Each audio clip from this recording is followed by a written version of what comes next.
In today's video, I'm going to teach you GitHub Access Tokens, how to use them properly. Start by heading to github.com in your browser. Once the page loads, open your profile menu in the top right corner. That's the menu with your avatar. From there, choose Settings. We'll use this area to strengthen your account and set up keys so your access tokens are safer and easier to manage. On the Settings page, go to Password and Authentication in the left sidebar. This is where you manage modern sign-in methods and reinforce the protections around anything that depends on your account, including access tokens. Here, select Add Passkey.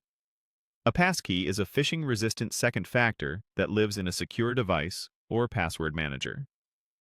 Adding one dramatically reduces the chances of account takeover, which is essential if you ever create and use personal access tokens.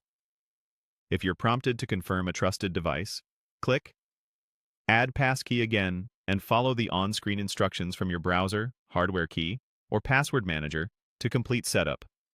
Next, head to SSH and GPG Keys. Using SSH keys for day-to-day Git operations means you won't need to stuff access tokens into your Git remotes, keeping tokens reserved for what they're best at: API calls and non-interactive automation over HTTPS.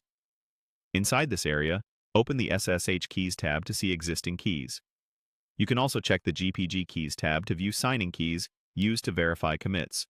Then return to SSH Keys so we can add a new one. Click New SSH Key.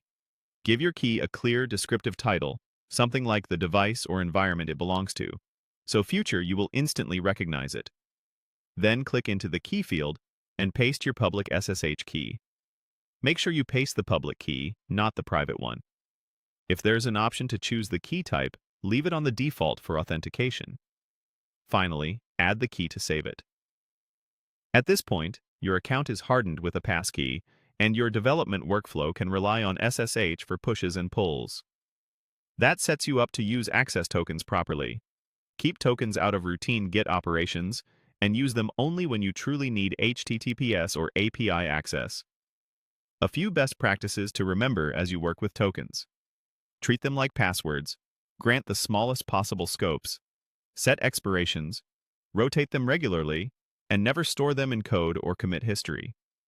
Use environment variables or a secure secrets manager instead, and promptly revoke any token you no longer need. And that's it. You've secured your account and configured SSH, so your